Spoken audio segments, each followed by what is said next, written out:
月光下的那句晚安，隐藏着多少离殇不可藏。谁又能像北极星辰，永远地挂在天上，不动荡，深陷着泥潭，守护着平凡时刻，面对着考验，我宣战。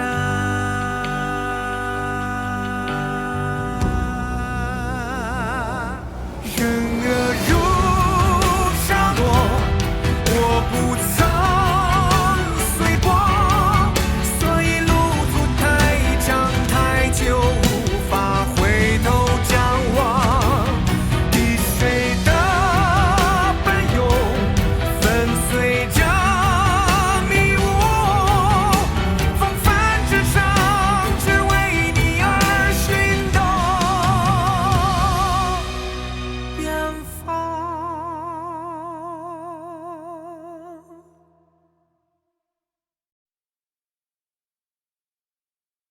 爸，您周末要是有空，能不能陪我一起去啊？我又不会打。我可以教你啊，很多爸爸都陪着一起去打的，自己也能锻炼。像明大叔就常去，说对睡眠特别好。您不是睡不着吗？行行，我有空陪你去啊。对了，这拍子可是花你爸半个月工资的，回去跟爷爷千万别说是4000块钱买的。那我说多少？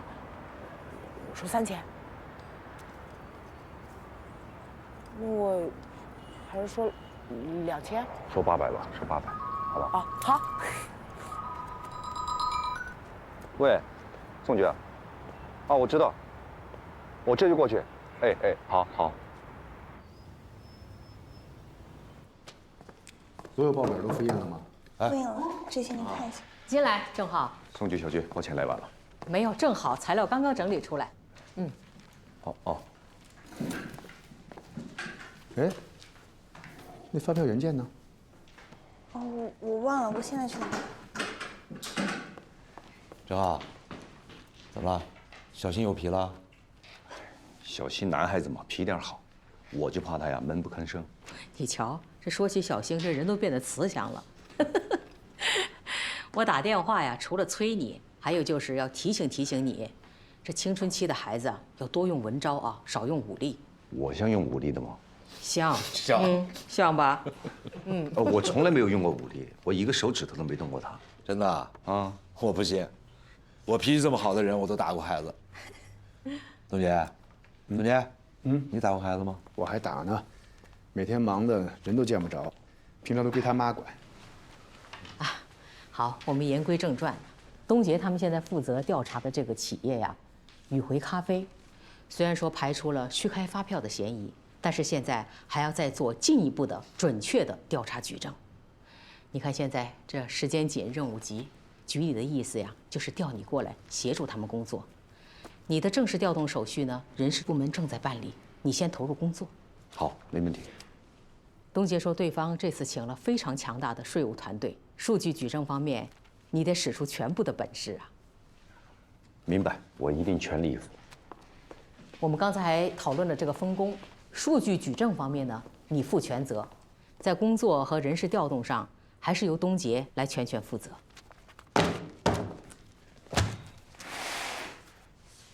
这是宇回咖啡所有的资料，你先消化一下，有什么不明白的及时问我。人手方面你提要求，我安排。好，我尽快了解情况。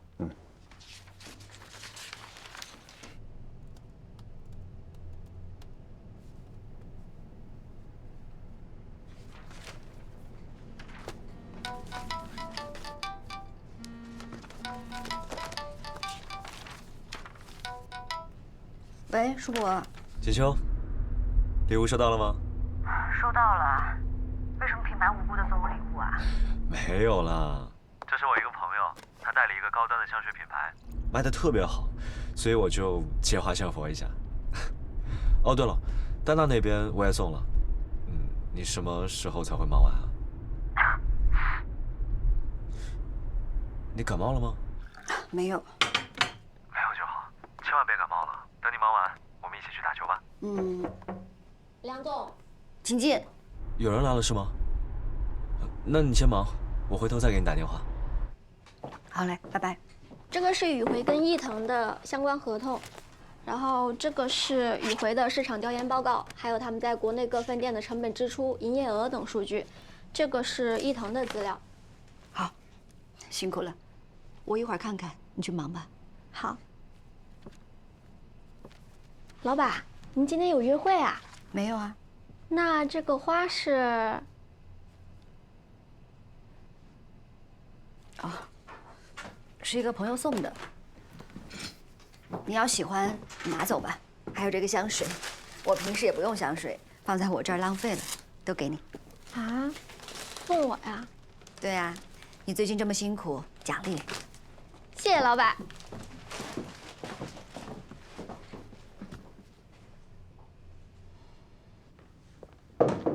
哟，进来。老陈也在啊？哎，这不检查二科正式设立了吗？眼下就正好一个光杆司令，我来和宋局商量一下，拟一个初步的科室人员名单。哦，坐吧，来，你也看看。说实话，郑浩当年在局里工作的时候，我留意过他，这小子天生就是干稽查的料。宋局啊，这个名单我没什么大意见。不过啊，这上面有好几个人，都是东杰一手带出来的。我的意思呢，咱们是不是也听听东杰的想法？我赞同你的想法。这个检查二科新成立，郑浩这和工作人员左右是要磨合的，所以在人员的分配上啊，还是多听听东杰的想法。我同意宋局的意见。这两个人啊，东杰做事认真，郑浩呢做事脑子活，这俩呢是一稳一静，各有所长。相信在他们俩的带动下，这一定能带出很好的后备力量。可不嘛，在遇到难办的大案要案的时候，两个科室可以合在一起，取长补短。哎，老陈，你把这个人员的名单再琢磨琢磨啊，我先跟老肖去开会去了。好嘞。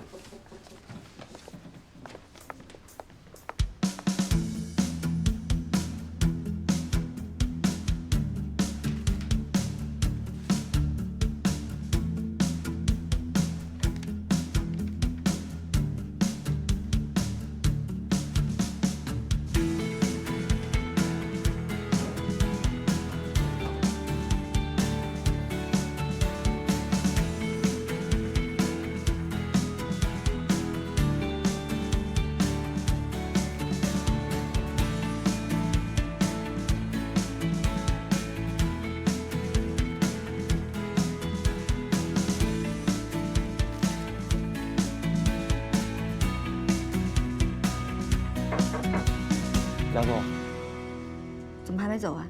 我查到了一些信息，您看这个。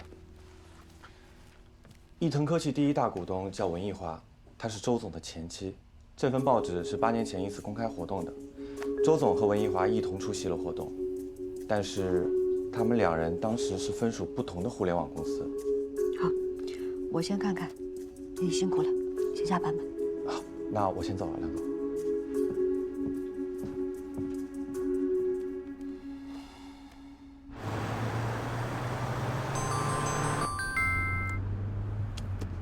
喂，在哪？小朱刚刚查到，周总的前妻文艺华，她是伊藤科技的股东。哦，这个我也打听到了，但是周总跟他前妻6年前就离婚了，法律上两个人已经没有任何关系了。我觉得这也证明不了宇回跟伊藤有关联关系吧，没什么问题。没问题最好，但如果有问题，我们不能有一丝侥幸心理啊！别担心，今天肯定是太累了，早点下班，我挂了啊。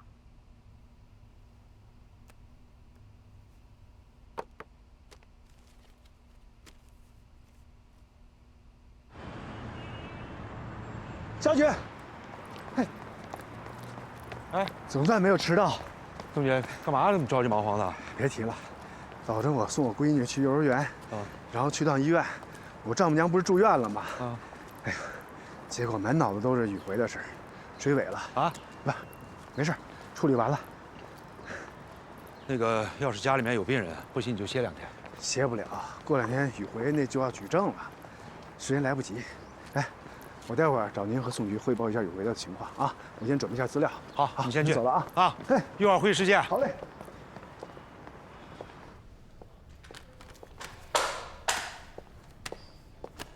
哎，还以为马副科会成为2科科长呢。马副科哪有人家证据关系硬啊？以后得喊人家正科了。哎，那咱们理科以后就是1科科长了呀？那可不，人家刚来就能平起平坐，有关系就是不一样。你们说这陈副局退了之后，咱们正科跟理科之间谁会升副局啊？理科，理科，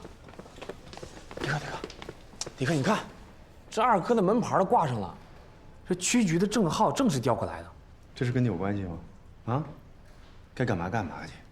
哎，不是，师傅，2科这我听说要分一部分人过去，我可不能去啊，我得跟着您啊。啊，我先回去干活，您可别要我了。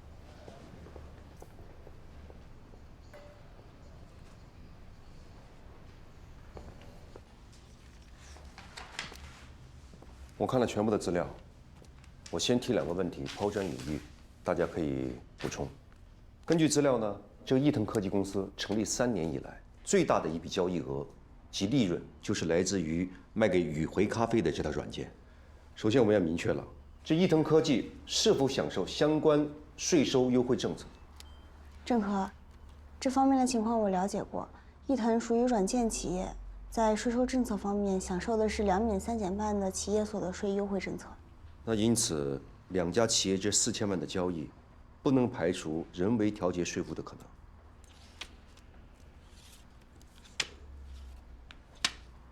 好，第2个问题，宇辉和伊藤2家企业是否存在关联企业的关系？郑科是这样的，这2家企业确实有点关系。伊藤科技的大股东文一华是宇辉周总的前妻，2个人在6年前离婚，有个小女孩跟着前妻。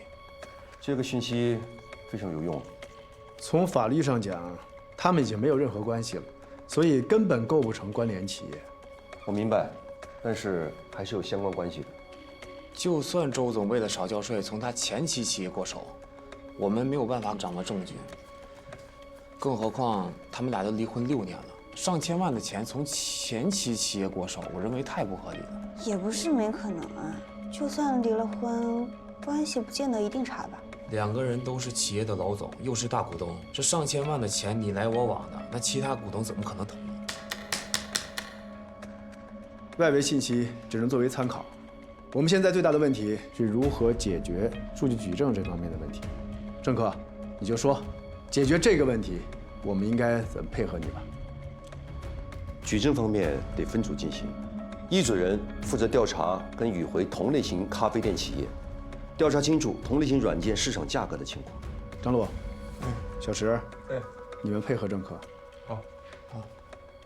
这评估易腾科技这套软件的研发成本费用呢，我们需要找第三方专业评估公司。这是具有资质的评估公司的名单。建议我们找2家公司同时背靠背进行，这样评估的数据更加准确、更加客观。我去向局长申请。 小李、小王，到，你们负责协调对接。好的。我认为我们还是要多做些外部关联信息的工作。没有问题。你想查就继续查，欣欣，你配合。好。还有需要吗？没有其他的了。各组具体涉及的细则、纲目、要求，我随后发给大家。有什么问题随时来找我。各组务必在周4前 完成相关汇总，周5我们碰一下，没问题吧？看我干什么？没听见吗？没问题。好。真没想到啊，政科比理科还要严格呢。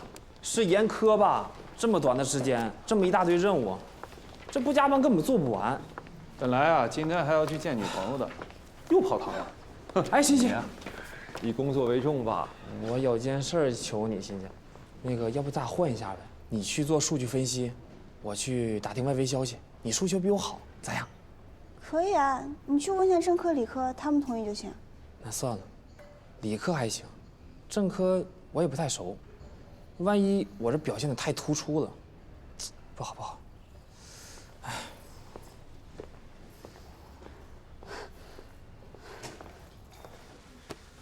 等忙完宇辉这个案子呀，我周东请大家吃个饭。案源科老李他们问我时间呢。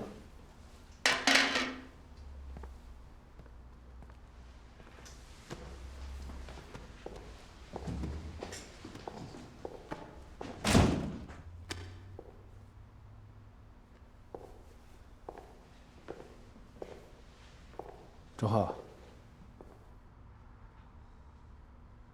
这儿也没有别人，咱俩就别装了，啊？你说这些年除了东河的案子，咱俩有过交集吗？没有吧？你想不想见我不知道，但是我不想见你。现在呢，不管是因为什么原因吧，又避不开，凑到一块儿了，所以咱们该好好工作就好好工作，没必要客气。你说，咱们现在算什么关系啊？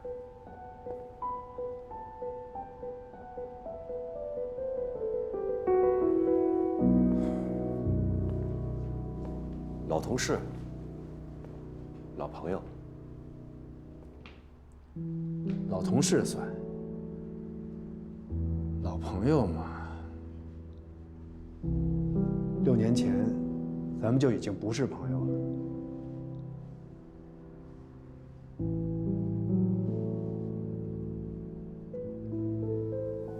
过去的事儿，咱俩都不想提。那你说，坐在那儿喝大酒，聊大天儿，咱们说什么呀？啊？多尴尬呀！何必硬往一块凑呢？对不对？但你放心啊，我李东杰虽然心眼小，但是工作上丁是丁，卯是卯，该协作协作，该配合配合，绝对没有二话。刚才你看见了，对吧？另外，检察2科要从我们检察科现在的人手里边抽调。陈副局长给我打过招呼了，说这些人都是我带出来的，让我先挑。我觉得没必要，我李东杰不需要这份照顾，所以你看上谁了？你说。我也刚来局里，跟大家也不熟，都可以。那就成。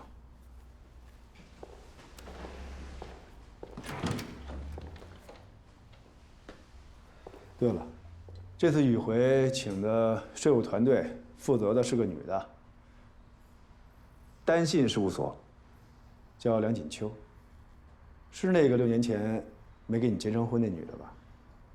我可提醒你啊，狭路相逢，如果你不想面对的话，也别勉强，可以申请回避。不用，没事。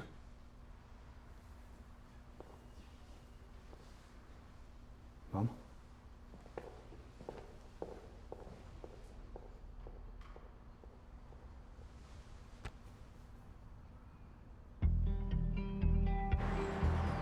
所以在这儿可以看到，这个部门呢，也是对我们线下一些门店的整合设计，紧跟着我们当季的一些新品元素来看，可以看到最新的设计在这儿。目前的所有的资料就只有这些了吗？对，稍后呢会有人再把新的一份资料传到您这边。对，好的，这些也都是很多都先记录下来。哎，好。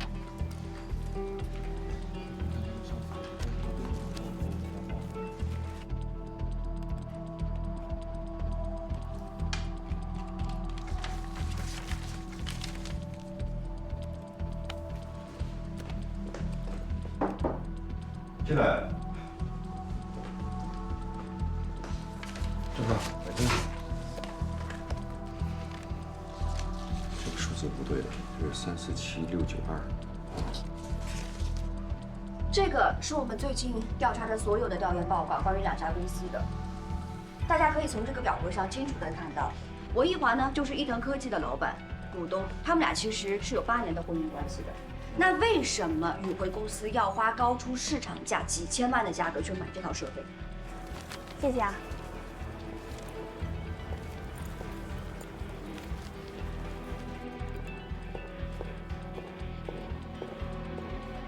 这是我们公司做的评估报告书。这套设备在市场上也就价值了2500万。税务总额是有问题的。哪里有问题？这儿。它每一条，它的每一个产品，销售额是多少？每个门店每天的营业额是多少？哎，你们这儿每天是上午人多还是下午人多？这得看分情况。请你了解点情况。哎，好的，有什么问题？这你多少年？好。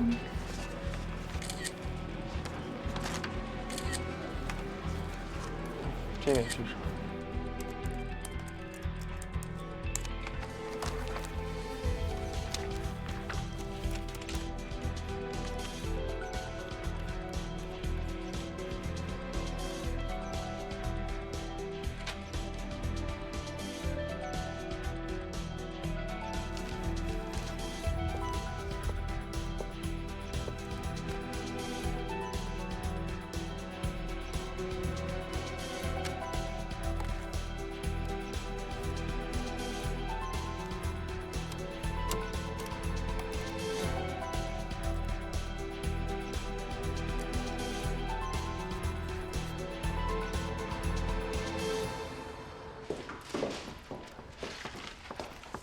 还没走呢，马上走了，我们。看见梁总了吗？他在里面呢。赶紧下班啊！哎，好嘞。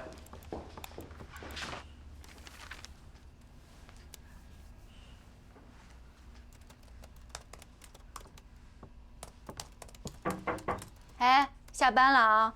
都连着加了几个班了，今天不许熬夜，走，跟我一起下班。方案还差一点。方案不是昨天就做完了吗？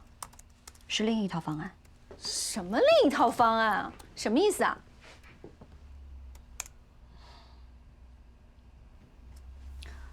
这个事情呢，我本来想明天上午再跟你讲的。怎么了？你干嘛这么严肃？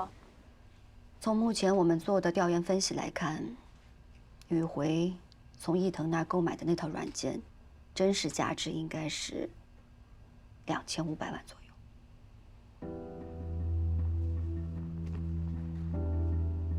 为什么宇辉要花高于市场1500多万的钱来购买软件？因为伊藤作为高新科技软件企业，它享受国家税收的优惠政策。宇辉很有可能做了不合理的税收筹划，来有意避税。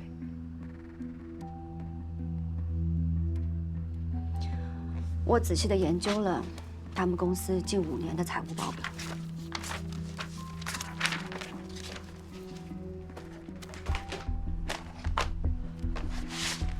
你的另一套方案是什么？是跟税务局坐下来谈的方案，一套谅解方案。不行，为什么不行？我们能算出来的数据，税务局也一样可以算出来，而且他们有更多合法的渠道，可以查到更多我们查不到的信息啊。景秋，我今天早上刚刚跟周总通了电话了，我在那儿信誓旦旦拍了胸脯的，我说咱们矩阵方案已经完成了，没有问题。我一定能帮他解决这个麻烦。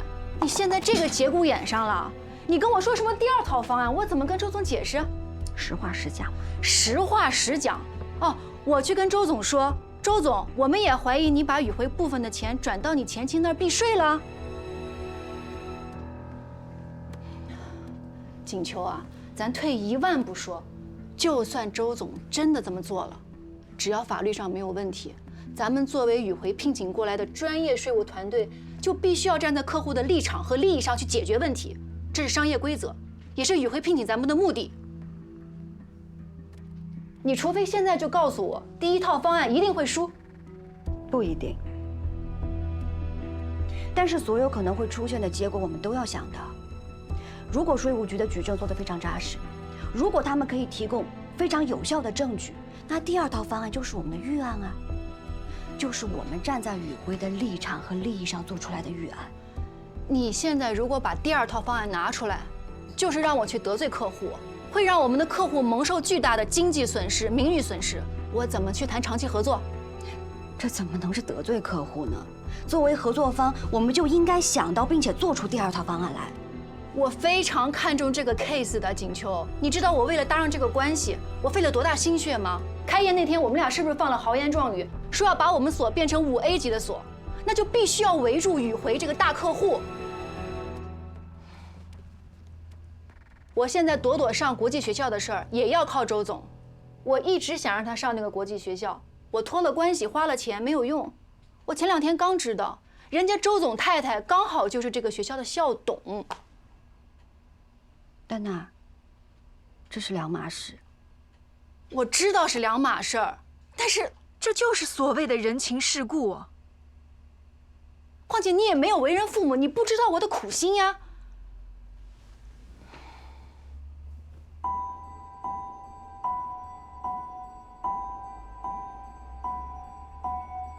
你刚才是不是说，我们第一套方案不一定会输？是。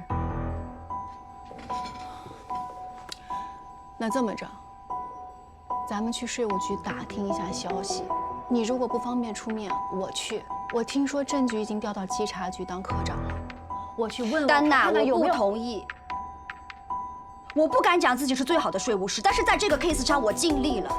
如果宇回他做了不合理的税务筹划，那就算这次我们过关了，我们拿下了这个案子，签下了长期合作的单子，那之后呢？那将来这个风险依然存在，我们有能力跟他们一起去面对更大的风险挑战吗？我们有吗？而且，工作跟私事不要搅得太深，得不偿失。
我们呢是根据市场规模、地域、店面综合对比了3家咖啡店企业，其中包括一家外资企业。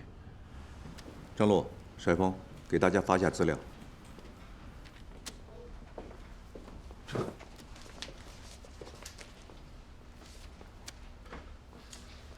这2份评估报告呢，是我们找了第3方专业的评估公司做的，大家看一下。2家公司做的评估报告几乎是一致的。这套智能软件，它的市场公允价值大概是2000到2500万左右。2份评估报告的结果呢，也符合同类型咖啡店企业在购买类似软件的一个平均值。从举证的数据的结果来看呢，宇回从易腾购买的这套大型智能化软件，它的购买费用是高于市场公允值接近1倍的，非常的不合理。所以，我们认为宇回在这方面做了不合理的税收规划。我上午已经把方案给周总发邮件过去了。好了，我不跟你讲了，我到宇回楼下了。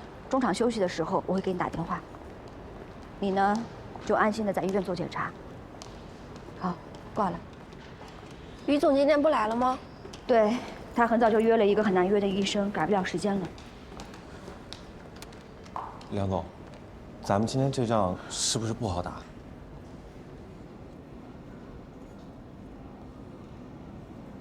放轻松，集中注意力，正常发挥就好。但是有一点，税务局提出的所有问题必须要记录清楚。好。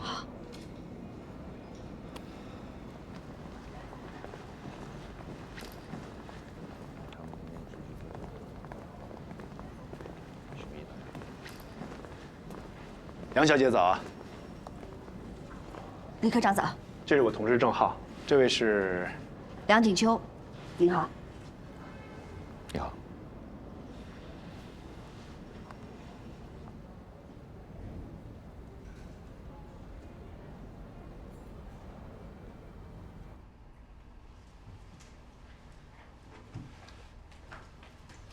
通过这几天的查证分析，我们认为贵公司从易腾所购买的这套大型智能控制软件，价格是不合理的，明显高于市场价格。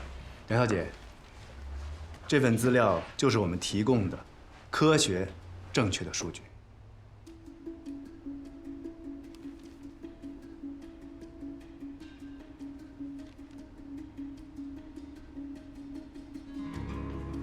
我们呢分析了这套大型智能化咖啡软件系统的特点，发现它在咖啡店领域呢也并没有独创性，别的咖啡店也有同类型的软件投入使用。针对这一特点呢，我们调研类比了跟宇回品牌定位相似度较高的3家企业的情况。这2份评估数据报告是来自于第三方评估机构。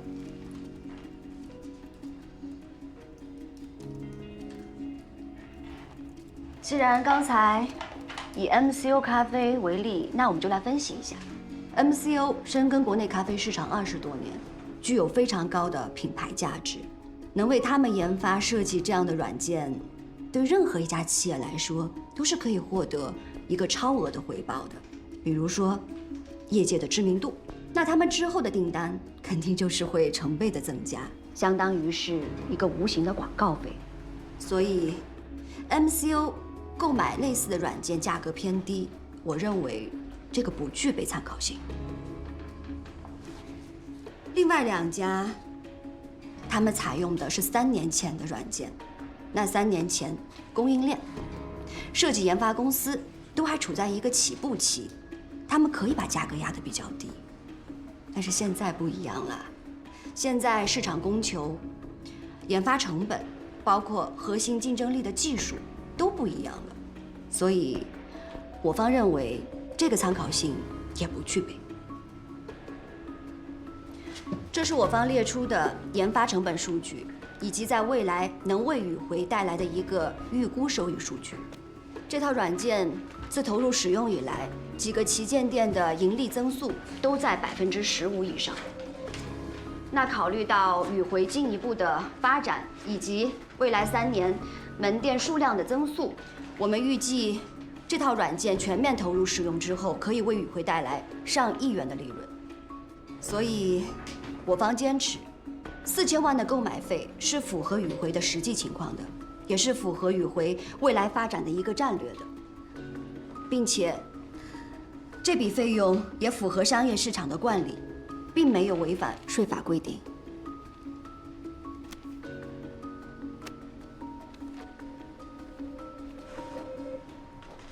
现在在中场休息，还算顺利吧？你那边怎么样？检查的？好，那一会儿我们回公司再聊。挂了。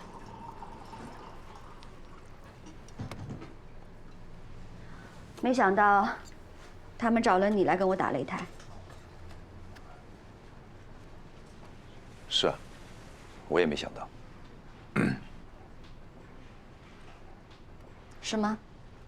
我看你们准备的挺充分的。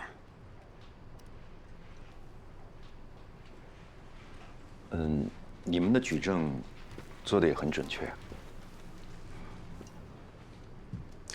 我记得上次你跟我说，如果我有什么事情需要你帮助的话，我随时来找你，你都会帮我，是吗？我说过。那如果这件事情上我说，希望你能帮我，你愿意吗？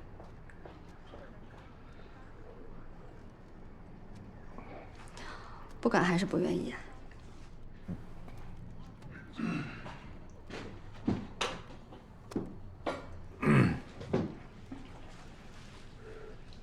聊着呢。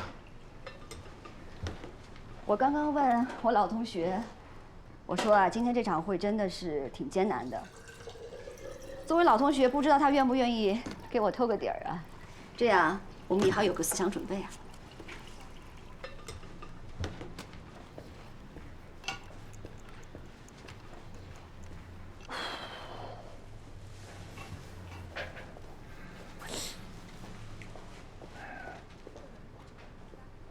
你刚才跟他交底了？没有。你们这种关系很难面对，我理解。但公是公，私是私。当年他爸的事儿，谁也不怨。我知道，工作是工作，感情是感情，我跟他都分得很清楚。差不多了。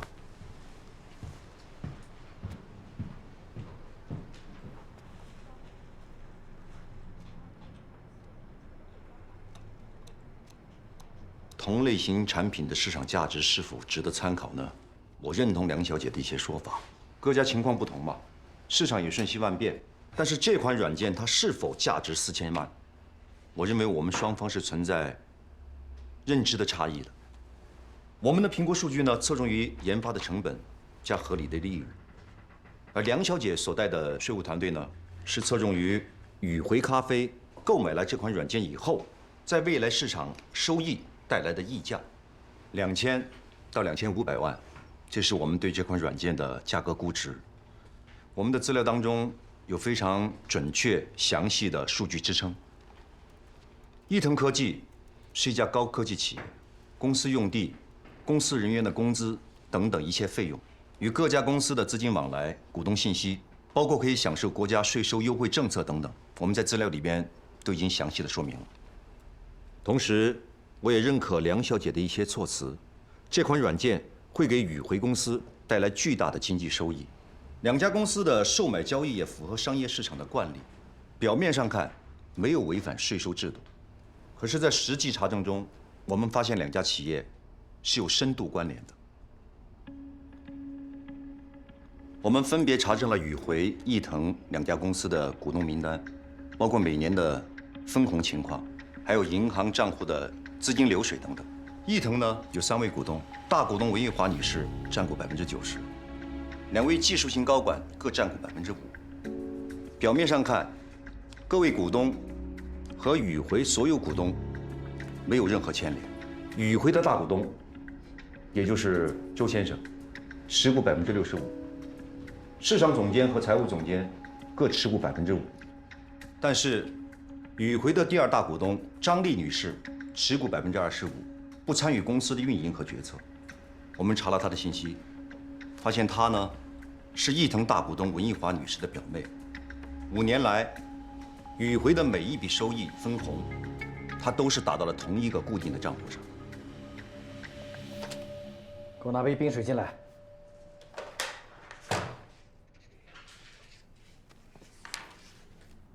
你所谓的第2套方案，就是为了预防税务局查到我前期找人代持宇回股份的账，是不是？是。我不认为现在就没有办法了。我这套方案是我之前的税务顾问做的，他认为只是在税法的缝隙里找到平衡而已，这不违法。我再问你一遍，如果我们坚持没有过度的税务规划的话，胜算到底有多大？我认为很小。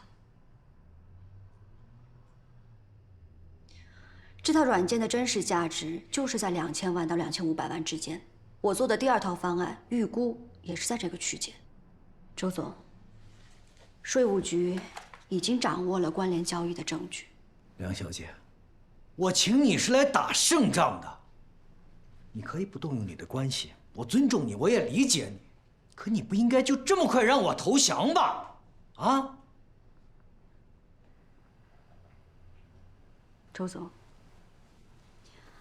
我觉得您用投降这2个字不太准确吧？我们受雇于宇辉，一定会竭尽全力去维护宇辉的利益。维护利益不只是钱，还包括要提醒宇辉可能要面临的税务风险。如果您坚持继续强硬下去，那宇辉这个品牌的信誉度就会受损，甚至于你们 B 轮的融资也会受到影响。还有，您前妻代持股份的事情，您应该要提前告知我们，这是起码的尊重。我们也可以做好相应的对策。周总，您的水。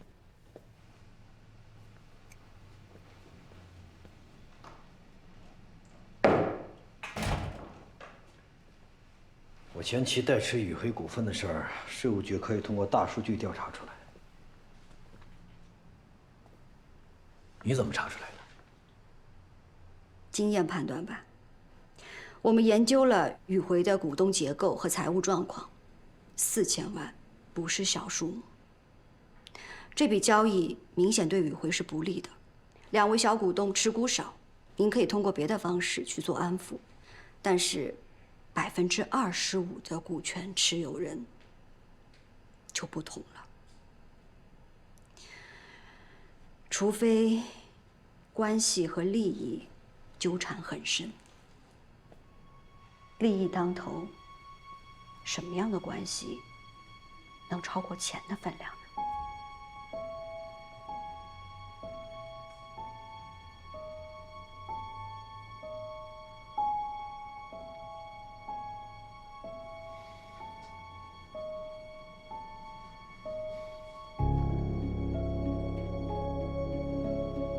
或许只有知情的关系吧。我爸爸曾经也是心存侥幸，后来出事了，自己辛辛苦苦一手经营起来的公司瞬间瓦解，闹得最凶的就是那些陪他一起打下江山的大股东。您输得起吗？周总，我觉得大树底下好乘凉，我认为这是宇辉跟丹信现在的关系。丹信愿意依靠在这棵大树上一起茁壮成长，但是前提是这棵大树要能有根深叶茂的一天。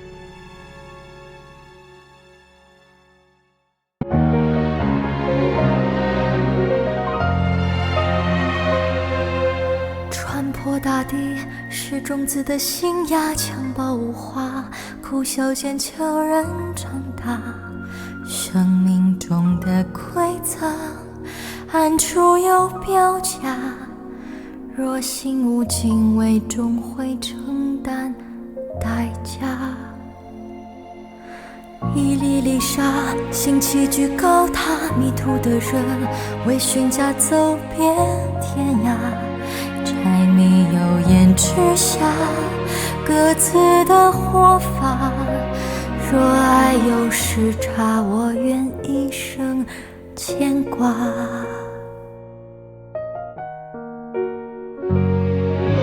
你我付出的，也曾回报着你我。水滴变云朵，落雨时还给湖泊。亘古不变的，唯有真爱和因果。不都是平凡着，那个没在用力活。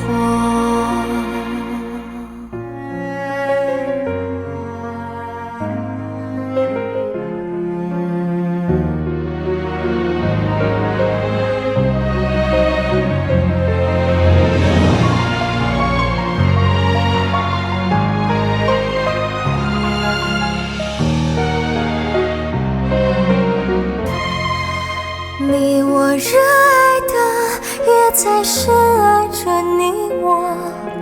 日出又日落，你追着光奔跑着，都在不屈地抗争命运的抉择，都是平凡凡者，守护人间的烟火。都是平凡者，守护人间的烟火。